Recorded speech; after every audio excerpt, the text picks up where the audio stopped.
bienvenidos a este simposio teológico sobre la última generación y su impacto en la teología adventista. Me acompaña mi amigo, mi hermano, alguien que admiro profundamente, Pastor Héctor Delgado. ¿Cómo te sientes en el día de hoy?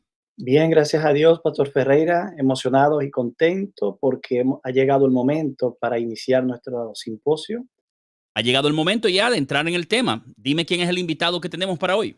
Bien, hoy tenemos el privilegio de contar con la presencia de nuestro querido pastor y amigo Vladimir Polanco. Él estará tratando el tema de la teología de la última generación, una introducción. Así que él va a informarnos sobre en qué consiste este sistema de creencia y cómo podemos relacionarnos con él y cómo entender sus presuposiciones a la hora de interpretar algunas verdades proféticas del tiempo del fin y el papel que el pueblo de Dios estará desempeñando en el tiempo del fin. Gloria a Dios. Es importante decir que el pastor Vladimir Polanco ha trabajado como maestro, como pastor de iglesia, como editor, como escritor. Es uno de nuestros teólogos hispanos más versado, un escritor de larga data, editor también de la revista Prioridades, que dirige para toda Interamérica, y hemos sido bendecidos con sus matutinas, tanto para jóvenes como para adultos. Así que doy la bienvenida a nuestro amigo y hermano Vladimir Polanco. Vladi, tienes un tiempo para ponencia, después entramos a las preguntas, así que el tiempo es de Dios y te lo ha dispuesto a ti en este momento. Gracias. Bien, hermanos, como muy bien decía el pastor Delgado, vamos a tener una introducción a la famosa teología de la última generación. ¿Qué es esa teología? ¿Cuáles son sus puntos principales? ¿Cuáles son sus principales exponentes? Y yo quiero decirles que nosotros ni nadie tendría ningún problema cuando se habla de una teología de la última generación. Cuando hablamos de última generación, estamos hablando del último grupo de creyentes que estará aquí en la tierra, que tendrá la responsabilidad de dar el último mensaje de misericordia, que tendrá que enfrentar los más fieros ataques del enemigo en el tiempo del fin y que mantendrá la verdad del Señor con mucha firmeza, a tal punto de que podrán recibir sin morir, sin pasar por la experiencia de la muerte, a nuestro Señor Jesucristo. Así que todos en el adventismo creemos que hay una última generación de creyentes, que habrá una iglesia del tiempo del fin, que será una iglesia triunfante sobre los poderes del mal y que tendrá ese maravilloso privilegio de recibir al Señor Jesucristo en las nubes de los cielos sin tener que haber pasado por la muerte. Pero en este tiempo, contextualizando un poco más, cuando usted escucha la expresión teología de la última generación en el adventismo, estamos aludiendo a una corriente de interpretación teológica que tiene una manera muy particular, por supuesto, no de ellos, sino de heredada de muchos siglos atrás. No son ideas originales. A veces quieren pretender eso. No, nosotros sí tenemos una idea original. Los demás están siguiendo las concepciones de los protestantes, pero no. Los argumentos de la teología de la última generación, la iglesia cristiana a lo largo de la historia ha lidiado con mucho de ellos. Entonces, yo quisiera que nosotros, dentro del marco adventista, entendamos a qué nos referimos cuando hablamos de teología de la última generación. Quizás lo más importante sería comenzar con el padre, con el que le dio esa categoría, con el que le dio ese título, y es el pastor M.L. Andreasen. Andreasen fue uno de los teólogos más importantes de la iglesia adventista de la primera parte del siglo XX. Fue un gran formador de pastores, tuvo a su cargo la dirección de lo que era el Colegio Misionero Immanuel, que más tarde llegaría a ser la Universidad de Andrews. Era un prestigioso autor, escribió muchos libros, escribió varias guías de estudio de la Biblia y era una persona que gozaba de una gran reputación dentro del adventismo. Incluso aunque él ejerció la mayor parte de su influencia en la década del 40 y del 50, su formación teológica incluso es probable que haya sido recibida a través del pastor Waggoner. Así que Andreasen estableció un vínculo muy estrecho con ciertos sectores que formaron parte de los pioneros del adventismo. Quizás esa es una de las razones por la que su libro más popular, El Santuario y su Servicio, un libro que yo disfruto mucho y que cada cierto tiempo leo, que tiene muchos conceptos muy valiosos, un libro que nos ayudó a muchos a tener una mejor comprensión de la teología del santuario. Fíjense que la influencia de Andreasen era tan grande que su libro fue incluido en la Biblioteca del Hogar Cristiano. Y aquí solamente vamos a encontrar los libros de Ellen G. White y algunos top del adventismo, como Uriah Smith, como Arthur G. Daniels, como D.L. de Landfield, el que escribió Ellen G. White en Europa. Entonces, estamos hablando de gente que la iglesia respeta, que la iglesia admira, pero que como todo ser humano, incluyendo a Andreasen, incluyéndome a mí, incluyéndote a ti que me está oyendo, ninguno tenemos la verdad, todos estamos en un proceso de crecimiento continuo, todos estamos en un proceso de aprendizaje y sobre todo los que escribimos, porque usted cuando habla puede recular con facilidad, pero cuando uno escribe, eso queda ahí. Y se lo digo por experiencia propia. O sea, hay cosas que yo escribí en mi primer libro que si en algún momento vuelvo a editarlo, voy a cambiarla porque crecí un poco más, porque maduré, porque tengo una mejor manera de expresar eso que creía en ese momento, o porque haciendo uso de mi humanidad, digo, no, eso que dije en ese momento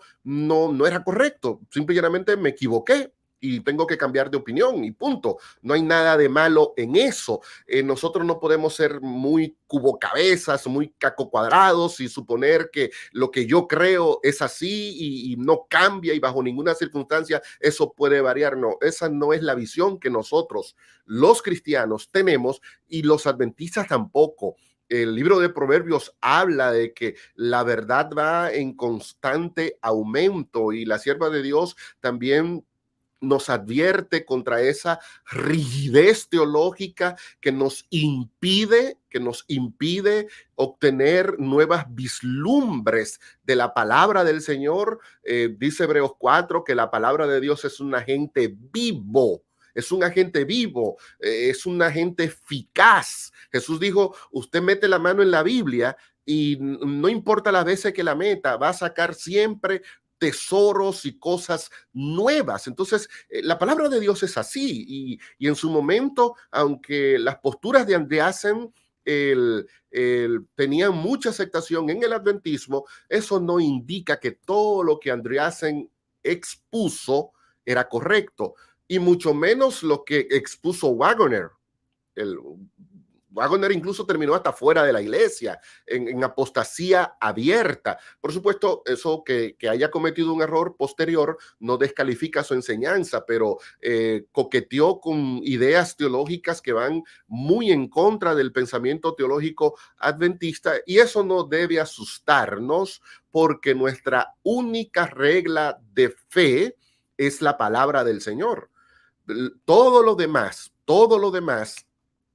son apreciaciones que tienen los hombres buenos, hombres a lo que Dios guía, hombres a lo que Dios instruye, pero nuestra regla de fe y confianza no se fundamenta en lo que diga un hombre, sino en lo que establece la palabra del Señor. Entonces, Andreasen es el que populariza el concepto de la última generación y en uno de los capítulos finales de su libro, El Santuario y su Servicio, precisamente lleva ese título, La última generación.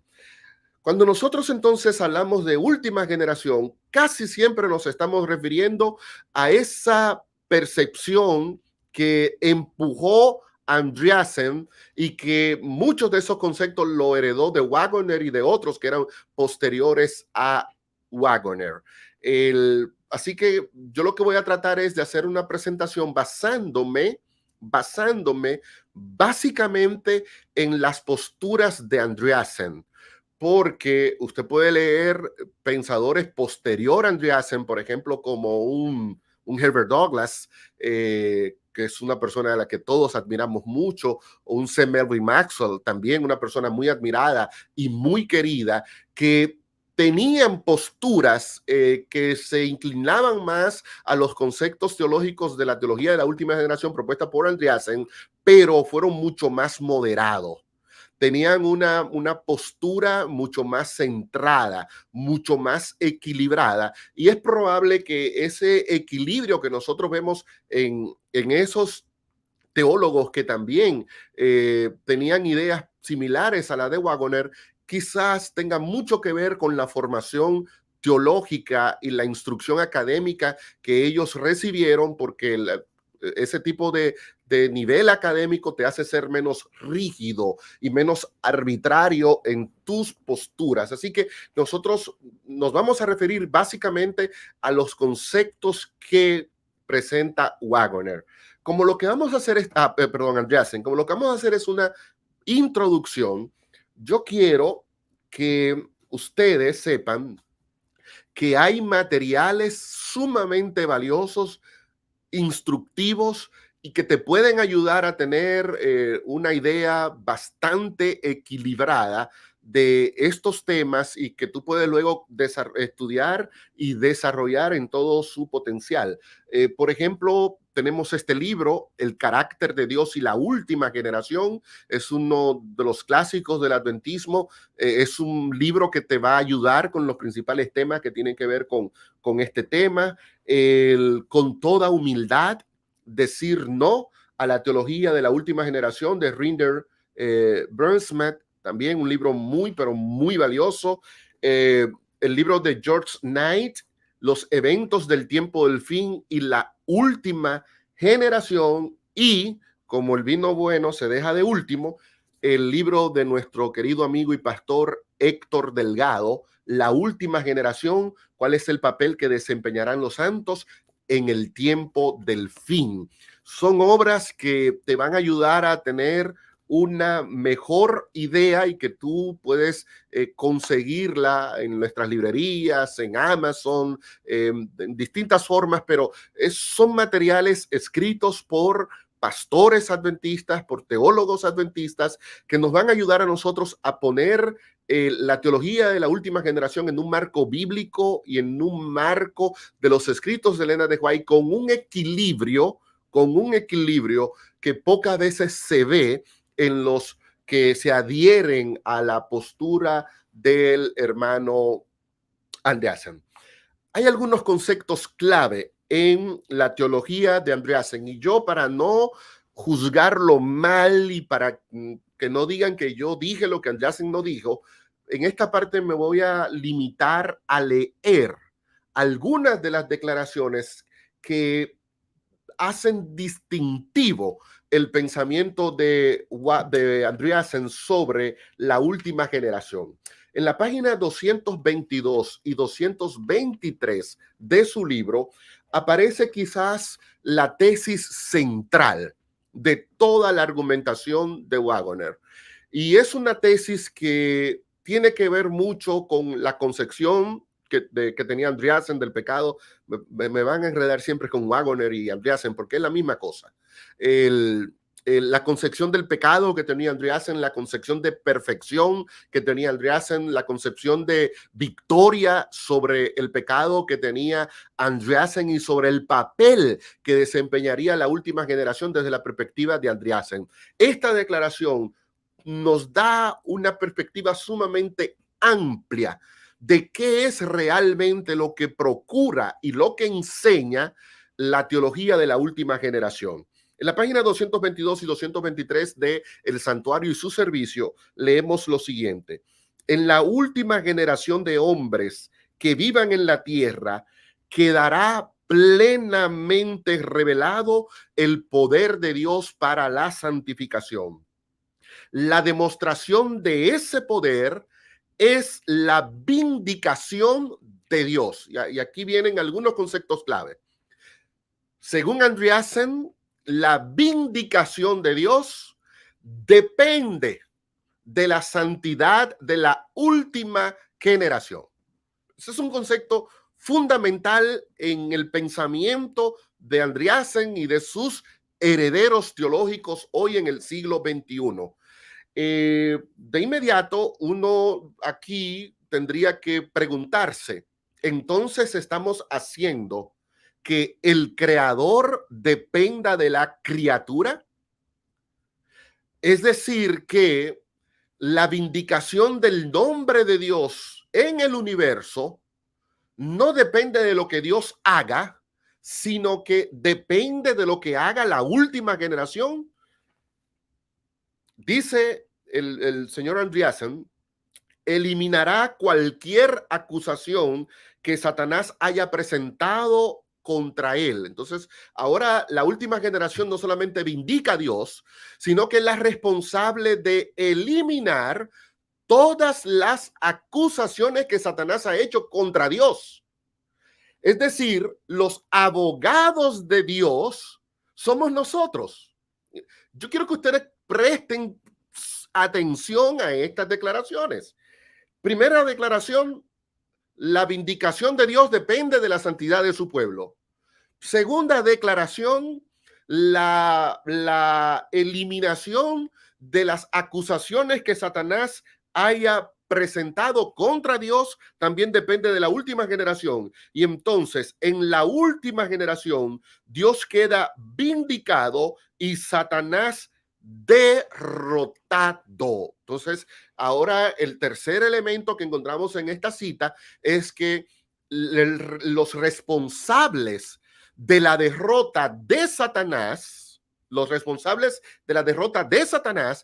somos los creyentes que vivimos en el último tiempo de la historia humana. Así que de esta declaración de la página 222 y 223 sacamos tres piezas clave del pensamiento teológico de los últimos generacionistas. Número uno, la vindicación de Dios depende de la santidad de su pueblo. Número dos, las acusaciones que Satanás lanzó contra Dios, los responsables de eliminarlas, de dirimirlas, somos nosotros. Y número tres, la derrota de Satanás también dependerá de lo que haga la última generación. Un par de declaraciones más que quiero leerles de este libro es la siguiente. Voy a leer ahora en la página 228. La demostración que Dios se propone hacer con la última generación en la tierra significa mucho, tanto para él como para el pueblo de Dios. ¿Puede realmente observarse la ley de Dios?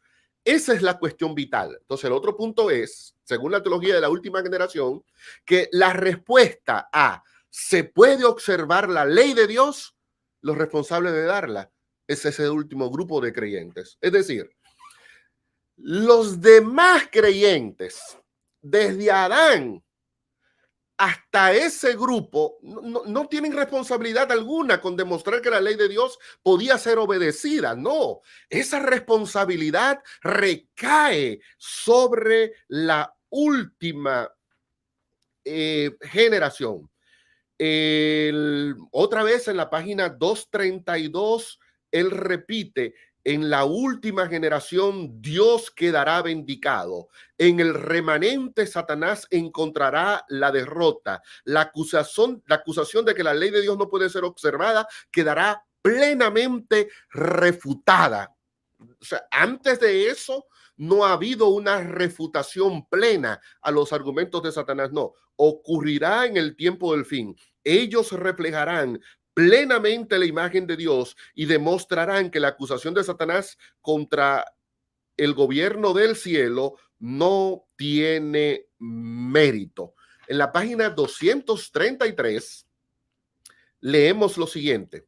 A fin de que Dios sostenga su acerto, es necesario demostrar que no ha sido arbitrario en sus requerimientos, que la ley de Dios no es dura ni cruel en sus exigencias, sino que por lo contrario es santa, justa y buena, y que los hombres pueden guardarla. Y ahora escuchen bien, todo lo que Dios necesita es contar con un hombre que haya guardado la ley y su causa estará ganada. Eso es lo que Dios necesita.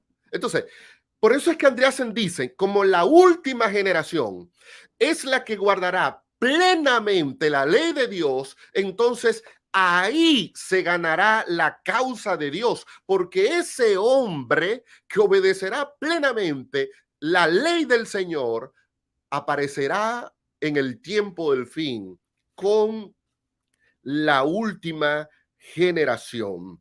En la página 235, mediante la última generación de santos, vuelve y repite, Dios queda vindicado. Por ello, Satanás es derrotado y se gana el pleito.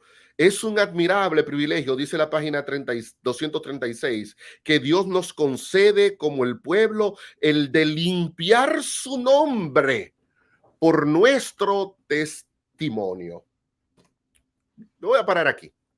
Y eso, esos son los elementos que yo quisiera reconsiderar con ustedes esta noche. De verdad, de verdad, de verdad, de verdad, la vindicación de Dios está en manos de la última generación. Es cierto que los responsables de demostrar que las acusaciones de Satanás contra Dios son falsas es un privilegio exclusivo de la última generación. Es verdad que Satanás será derrotado por la última generación. Uno puede sentirse bien o mal con estas declaraciones de Andreasen. No es necesario emitir un juicio de valor, pero una cosa es cierta. Una cosa es cierta. Usted en ese capítulo no va a encontrar una sola declaración bíblica. Una sola declaración bíblica. Y usted lo puede leer, el libro está ahí. Una sola declaración bíblica que Andreasen utilice para justificar sus declaraciones. No hay una. No hay una sola cita de Elena de White, que Andreasen utilice para justificar sus declaraciones. Así que por más que a mí me guste el adventismo histórico, la teología antigua, y yo repudio la nueva teología, esa teología evangélica, yo no acepto nada de eso, yo me apego al adventismo histórico, lo cierto es que el adventismo histórico, representado en este caso por Andreasen y por su profesor Waggoner, no tienen ningún fundamento bíblico, ninguno. Entonces nosotros, antes que ir a Andreasen o antes que ir a Elena de White, que es la herramienta fundamental de los seguidores de Andreasen, no te van a citar Biblia nunca, siempre van a hacer citas de Elena de White, por supuesto, sacadas de contexto. Usted quiere ver esas citas de Elena de White ubicadas en su contexto adecuado, usted puede leer cualquiera de estos 4 libros que yo les recomendé al principio. Yo quiero que nosotros prestemos atención a algunas declaraciones bíblicas y veamos si a la luz de la Biblia es posible sostener esa línea argumentativa que presenta el hermano Andreasen. Yo quisiera invitarles a abrir el libro de Colosenses capítulo 2. Colosenses capítulo 2. Colosenses capítulo 2. Vamos a leer el versículo 15. El versículo 14 nos habla de lo que está ocurriendo en la cruz. Y entonces, hablando de la cruz, dice el versículo 15, y despojó a los principados, a las autoridades, y los exhibió públicamente, triunfando sobre ellos en la cruz. En la cruz. Aquí Pablo está presentando el triunfo cósmico que Jesús está aplicándole a Satanás en la cruz. Satanás no será derrotado en el tiempo del fin.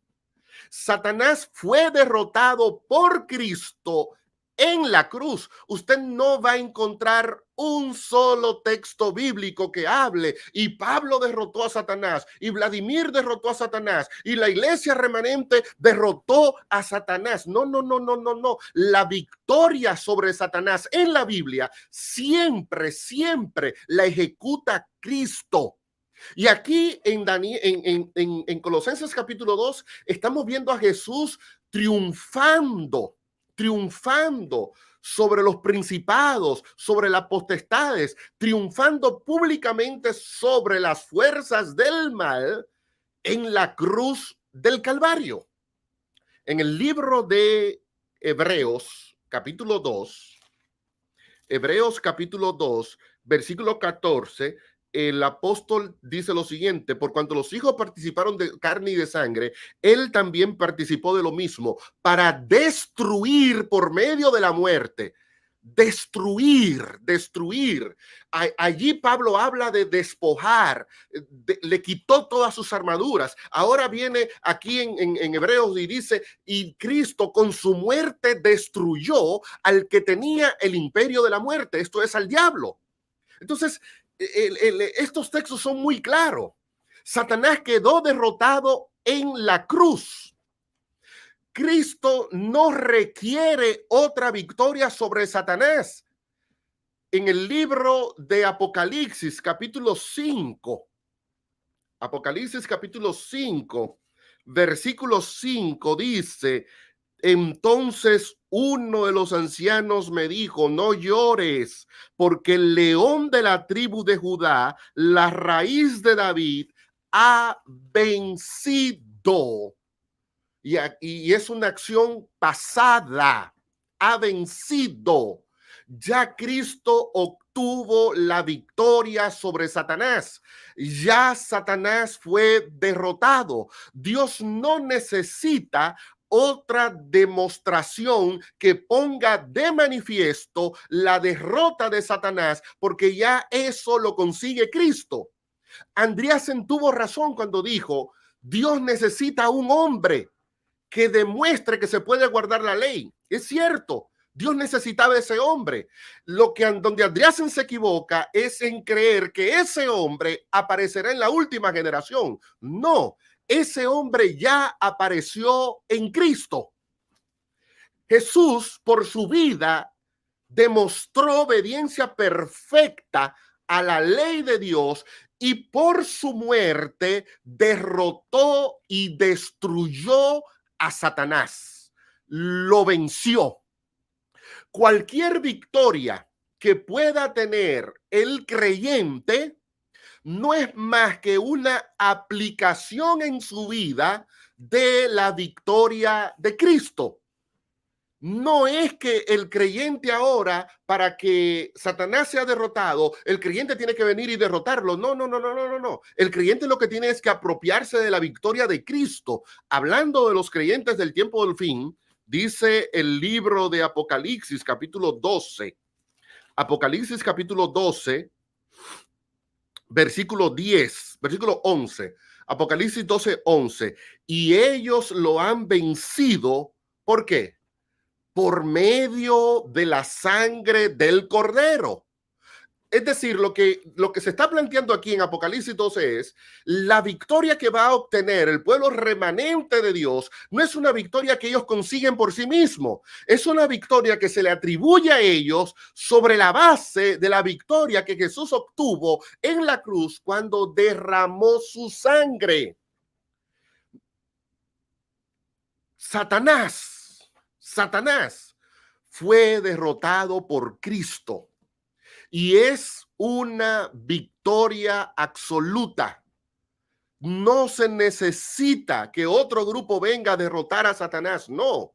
La victoria definitiva la consiguió Cristo en la cruz del Calvario, y ahora va a decir San Pablo en 1 Corintios 15 que Dios ahora toma esa victoria y nos la da a nosotros, nos la regala, y le va a decir a los creyentes en 1 Corintios capítulo 2 que Cristo nos va a llevar Dios nos va a llevar de triunfo en triunfo en Cristo Jesús. Entonces, la victoria del creyente es una victoria que él la obtiene en Cristo, porque el que derrotó a Satanás fue Cristo. De paso, en la Biblia, siempre que hay una contienda contra Satanás, nunca se presenta a otro vencedor que no sea Cristo. Daniel 10. El profeta tiene 3 semanas orando. 3 semanas orando. Y mientras él está orando, hay una batalla espiritual entre Gabriel y el príncipe de Persia.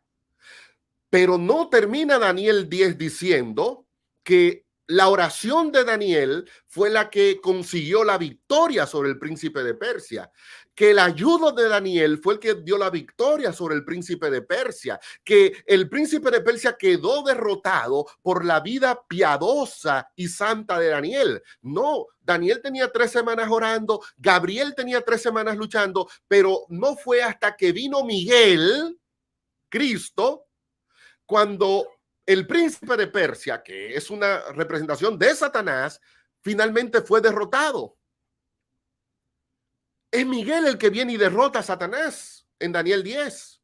En Judas capítulo 1, cuando Satanás está reclamando el cuerpo de Moisés, es Miguel, Cristo, el que viene y derrota a Satanás. En Apocalipsis capítulo 12, con esa gran rebelión que comenzó en la tierra, en el cielo y que continúa en la tierra, quien derrota a Satanás es Miguel. Usted no va a encontrar en la Biblia que la victoria sobre Satanás se le atribuya a un ser humano.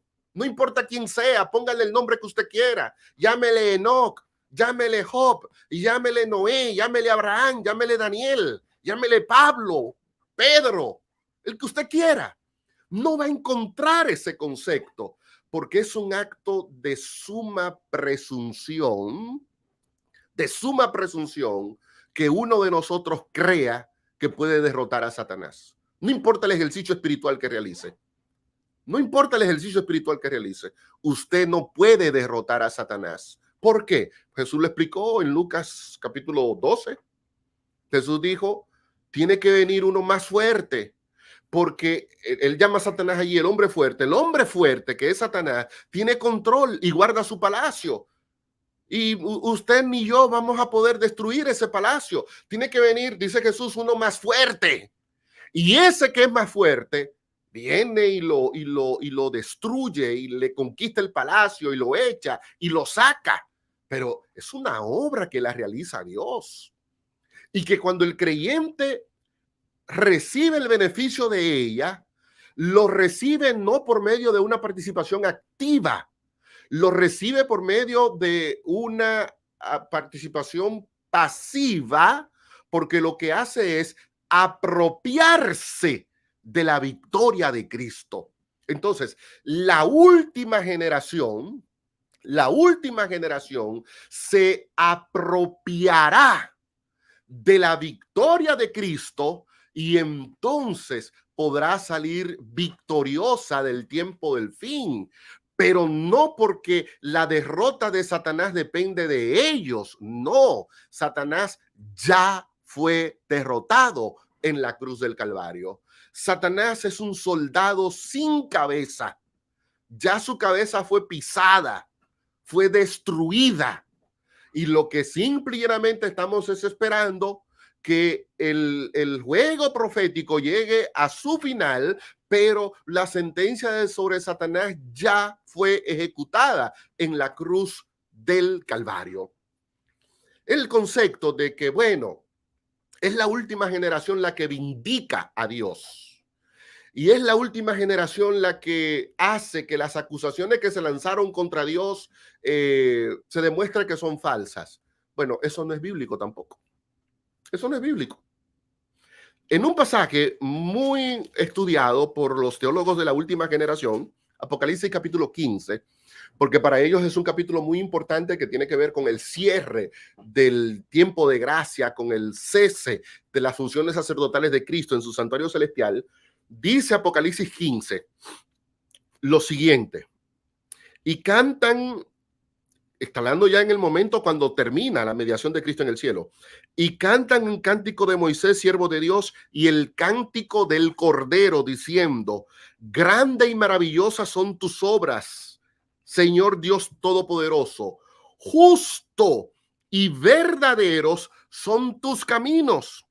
¿Quién no te temerá, Señor, y glorificará tu nombre? Porque solo tú eres santo, por lo cual todas las naciones te adorarán y vendrán, porque tus juicios se han manifestado.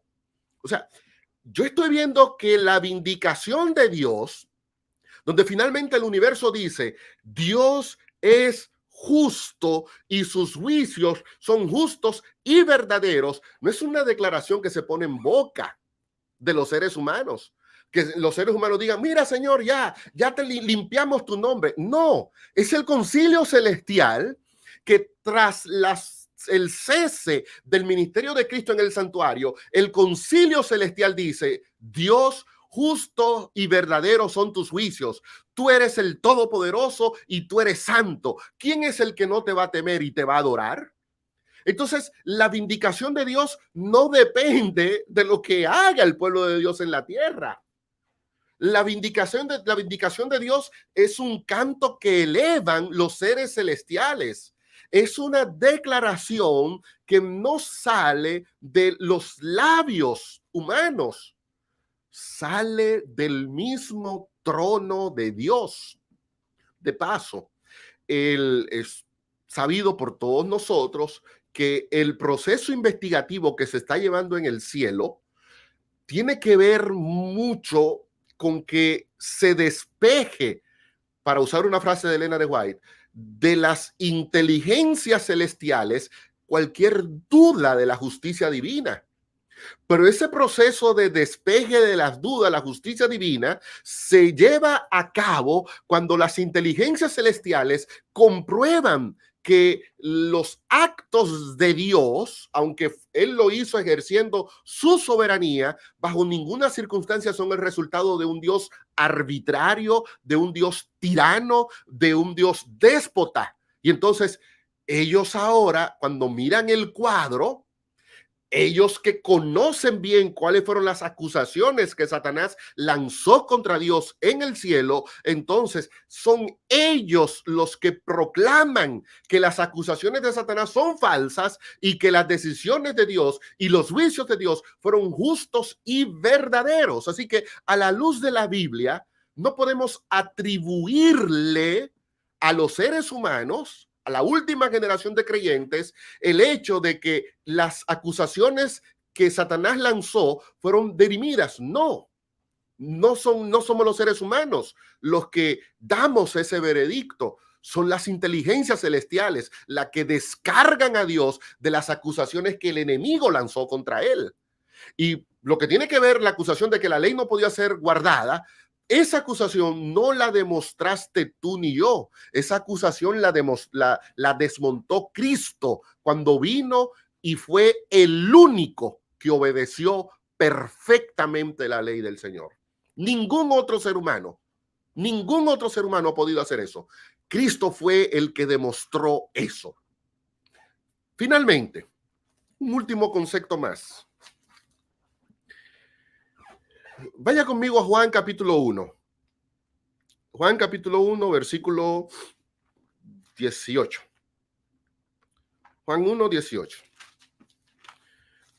Dice Juan lo siguiente: a Dios nadie lo ha visto jamás. El unigénito que está en el seno del Padre, Él lo ha dado a conocer. Él lo ha dado a conocer. Esto tiene que ver con el último concepto que quiero analizar de esa declaración de Andreasen. ¿Quién es el responsable de vindicar el carácter de Dios? ¿Soy yo o fue Cristo? Bueno, Juan dice que él, que estaba en el seno del Padre, es el que lo da a conocer. Y Juan usa una palabra allí bastante interesante, una palabra que viene de la misma raíz de donde sale la palabra exégesis. O sea, Cristo es el que puede entrar a lo profundo de Dios, cavar en lo más profundo de Dios y revelarlo a los hombres y darlo a conocer frente a los hombres. El que quiera ver el carácter de Dios no lo va a encontrar en primer lugar mirándote a ti o mirándome a mí, porque la responsabilidad principal de enseñarle al ser humano quién es Dios fue responsabilidad de Cristo. El que me ha visto a mí, le dijo él, creo que a Felipe, el que me ha visto a mí en Juan 14, ya ha visto al Padre, pero es el que me ve a mí, porque yo soy la perfecta revelación del carácter de Dios. Yo soy la perfecta manifestación de lo que es Dios. Si yo quiero conocer el carácter de Dios, yo tengo que venir a Cristo. Y es Cristo el único que puede ayudarme a mí a desenterrar lo más profundo de Dios, conocer lo más profundo de Dios, porque Jesús, para usar una expresión literal, Jesús es el exégeta de Dios. Jesús es el que da a conocer el carácter de Dios. Y todo el que se une a Cristo participa de esa obra simple y llanamente porque está siguiendo las pisadas de Cristo. Pero yo no quisiera concluir sin leerles algunas declaraciones de Elena de White, porque en este tipo de temas, como la gente no tiene fundamento bíblico, es para donde Elena de White que agarra. Y cuando uno no entiende bien a Elena de White, usted puede usar a Elena de White para decir muchísimas cosas que Elena de White nunca quiso decir. Entonces yo quiero leerles un par de declaraciones de Elena de White y que usted piense, óyeme, eso me parece a lo que dice el hermano Andreasen. Bueno, la primera es una declaración que encontramos en los materiales de 1888, en la página 126. Dice la sierva de Dios lo siguiente: Satanás mixtifica el carácter de Dios. Presta atención ahora. Alguien debe venir a vindicar el carácter de Dios. Alguien debe venir a vindicar el carácter de Dios. Es como dijo Andreasen, alguien tiene que vindicar el carácter de Dios. Andreasen dice que la vindicación del carácter de Dios es una responsabilidad de la última generación. Bueno, Elena de White, en sintonía con la Biblia, porque no puede ella contradecir a la Biblia, entonces dice que el que debe venir, ese alguien que viene a vindicar el carácter de Dios, aquí está. Ella dice, es Cristo, quien se levanta como representante delante del Padre. Entonces, la sierva de Dios dice, ¿alguien tiene que vindicar el carácter de Dios? Sí. Y ella, contrario a los que argumentan los de la teología de la última generación, ella dice, pero ese que va a representar el carácter de Dios no es la última generación de creyentes. Quien tiene la responsabilidad de vindicar el carácter de Dios es Cristo. Y Él es el que se para delante del Padre. En otra declaración que aparece en Patriarcas y Profetas, página 49 de esta edición, de la última, no de la pequeñita, página 49 de esta edición, la sierva de Dios dice lo siguiente: Cristo vino a la tierra para vindicar el carácter de Dios ante el universo. ¿A qué vino Cristo? A vindicar el carácter de Dios ante el universo. Y entonces sigue diciendo ella, para que la salvación de la raza humana no solo haría accesible el cielo para los hombres, sino que ante todo el universo justificaría a Dios y a su Hijo en su trato con la rebelión de Satanás. Demostraría la perpetuidad de la ley de Dios y revelaría la naturaleza y consecuencias del pecado. Interesante lo que Elena de White está diciendo aquí. Lo que Elena, precisamente todo lo que Andreasen dice aquí, que la vindicación del carácter de Dios, que la liberación de las falsas acusaciones que hizo Satanás y la vigencia de que se puede guardar la ley de Dios, todo eso que Satanás, que Andreasen dice que tiene que hacer la última generación, Elena de White dice en Patriarcas y Profetas que quien lo hace es Cristo. Cristo vindica el carácter de Dios ante el universo. Cristo demuestra que los argumentos de Satanás son falsos y Cristo pone de manifiesto la perpetuidad de la ley del Señor. En otra cita que aparece en Hechos de los Apóstoles, página 98, otra vez de esta edición, no la edición chiquita, página 98, Elena de White dice lo siguiente, que Cristo vino al mundo con el expreso propósito de vindicar la ley de su Padre. ¿A qué vino Cristo? Con el bendito propósito de vindicar la ley de su Padre. Otra declaración que aparece en Mente, Carácter y Personalidad, página 208, también de la edición nueva, la sierva de Dios dice lo siguiente: cuando Cristo ascendió a los cielos y abrió ante las inteligencias celestiales la escena del gran conflicto y se vieron los ataques que Satanás lanzó en su contra para impedirle realizar su obra en la tierra, se pudieron distinguir bajo la luz verdadera todas las prevaricaciones e imputaciones de quien fuera un encumbrado querubín. Noten, Andreasen dice, los argumentos contra Dios serán dirimidos con la última generación. Elena de White dice que eso quedó dirimido después que Cristo murió y ascendió al cielo. Ahí fue cuando las inteligencias celestiales vieron todas las barbaridades falsas que había lanzado el que antes era un querubín protector. A una voz, las inteligencias celestiales clamaron que Dios es justo, misericordioso, abnegado y bondadoso. Su ley había sido vindicada. Estoy leyendo del libro Cristo Triunfante, página 193.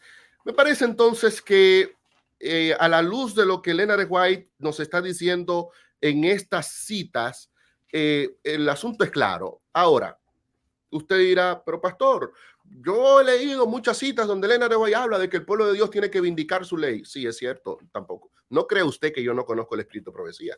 Yo sé que Elena de White habla de que una de las responsabilidades que tiene el pueblo remanente es la vindicación de la ley de Dios. Pero esa vindicación de la ley de Dios en el remanente tiene que ver con la proclamación del mensaje. Tiene que ver con la enseñanza de la vigencia de la ley de Dios. Tiene que ver con el compromiso que hemos realizado como pueblo de apegarnos a la fe de Jesús y a los mandamientos de Dios. Pero no es que hay una vinculación entre ese acto proclamativo que hace la iglesia remanente para que recaiga sobre nosotros una responsabilidad que solamente recayó sobre Cristo, porque Cristo fue el que obedeció perfectamente. Usted no puede nunca alegar que por su obediencia presente, en el hipotético caso que usted esté en este momento cumpliendo los mandamientos, usted no puede decir, yo estoy vindicando la ley porque yo la guardo. No, hermano, porque usted la violó muchísimas veces. Y su obediencia presente no puede hacer nada por tus transgresiones pasadas. Por eso el único responsable de vindicar la ley es Cristo, porque Cristo nunca entró en conflicto con la ley. Nunca entró en conflicto con la ley. Como yo sí he estado en conflicto con la ley, yo no puedo venir a reclamarle a la ley ni a Dios un acto vindicativo porque me van a decir, ¿y qué hago cuando tú violabas el sábado? Porque está bien, ahora tú eres un adventista que viene y me canta, me predica y está en la iglesia el sábado, pero tú tuviste muchos años violando el sábado. ¿Y qué hacemos con esa desobediencia pasada? Ah, señor, es que como yo ahora guardo la ley, mi obediencia presente me va a eliminar. No, es que la obediencia no elimina pecado. Tu obediencia presente no puede hacer nada con tu pecado pasado. Por eso es que es Cristo el que con su vida y con su ejemplo vindicó a Dios, vindicó su ley, y ahora los méritos de la obediencia de Cristo se te atribuyen a ti. Y ahora lo que Jesús ganó por su vida, dice Romanos capítulo 5, y ahora por la justicia de uno, nosotros fuimos constituidos justos, pero no es por nuestra justicia, es por la justicia de Cristo, porque en Cristo Dios derrotó a Satanás,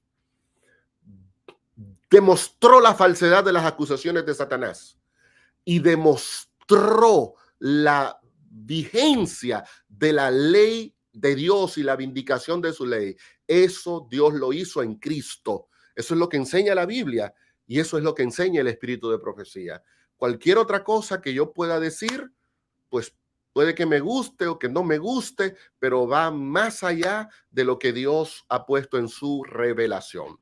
Hay muchas cosas más que decir y quisiera concluir mi participación nuevamente recomendándote el libro de Delgado, La Última Generación, porque hay muchos temas: la naturaleza de Cristo, la naturaleza del pecado, la perfección, la condición de la última generación de creyentes, el cierre del tiempo de gracia. Son muchos temas que tienen que ver con la teología, con los ejes fundamentales de la teología de Andreasen, que usted aquí podrá tener una explicación muy, pero muy buena. También en este libro de George Knight, Eventos del Tiempo del Fin y la Última Generación, con toda humildad decir no a la teología de última generación, tal y como la presenta Andreasen, no como la presenta Delgado. Delgado desarrolla una teología de la última generación, como también lo hace este libro, El carácter de Dios y la última generación.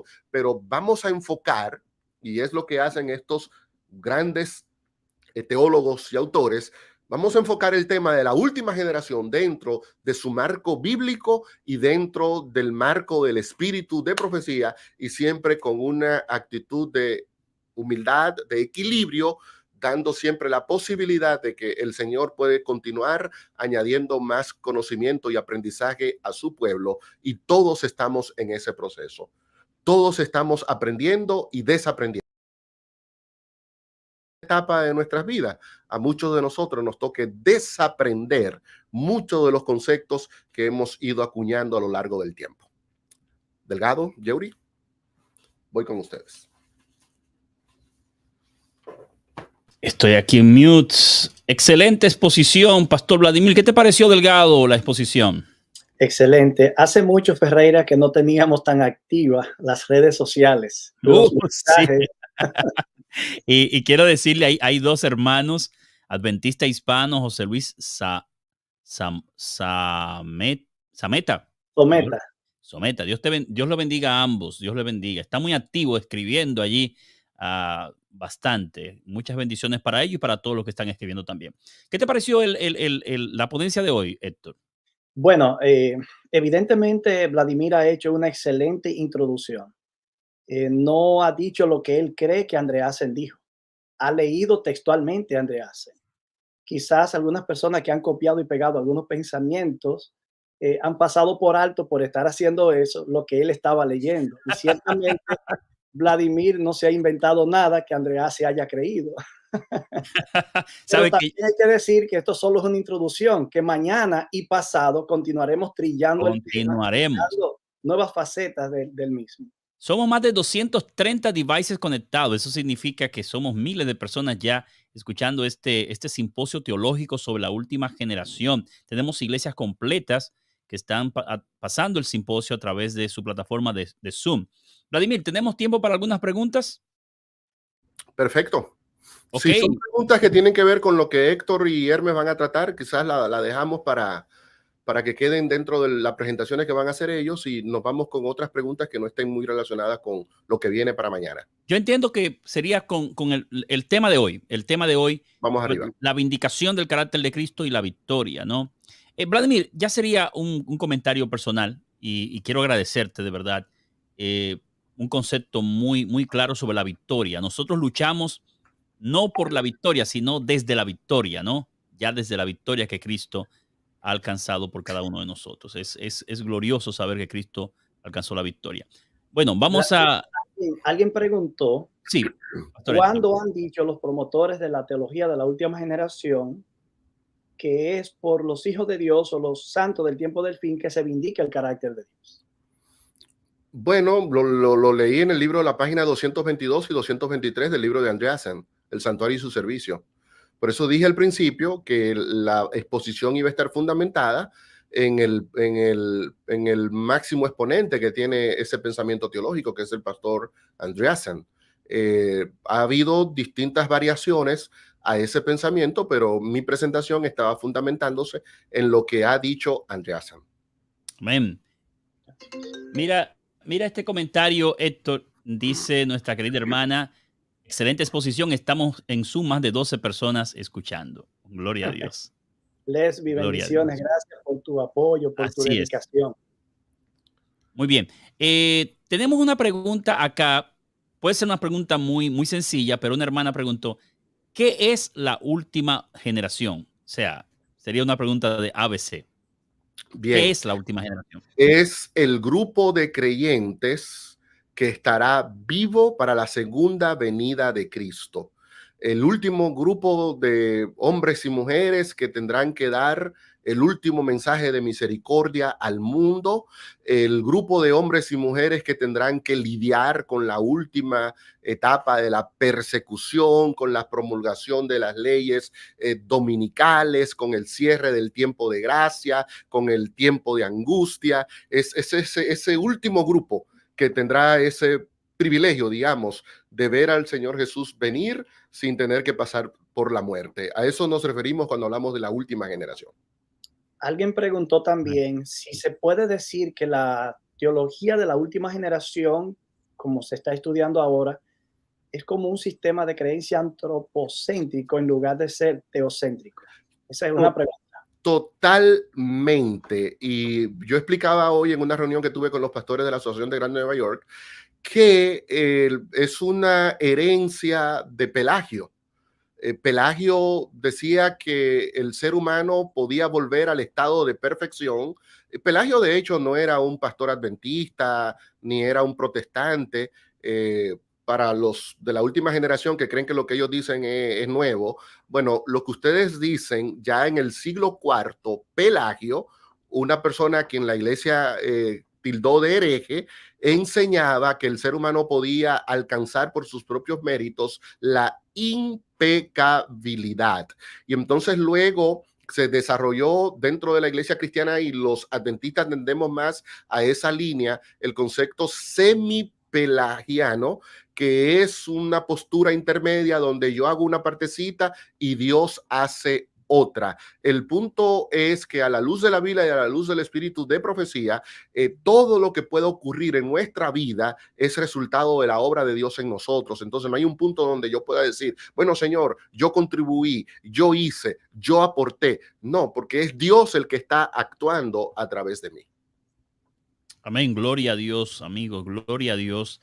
Yo creo que aquellos que piensan que van a vindicar el carácter de Dios o que por ellos es que depende la vindicación del carácter, deberán leerse Apocalipsis capítulo 5, la alabanza al Cordero, ¿no? Cómo allí se atribuye toda la gloria, toda la honra, todo el honor y cómo los seres angelicales se quitan sus coronas para colocarle en aquel que venció, hermano.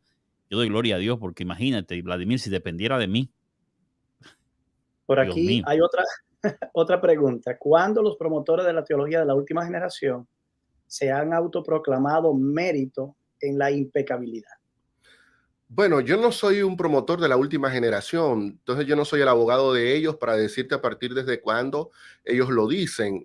Yo sí te voy a decir una cosa, yo no he oído a uno de ellos, yo de paso no oigo a nadie. No te puedo decir que estoy oyendo sermones de lo que ellos están diciendo. Me limito a leer.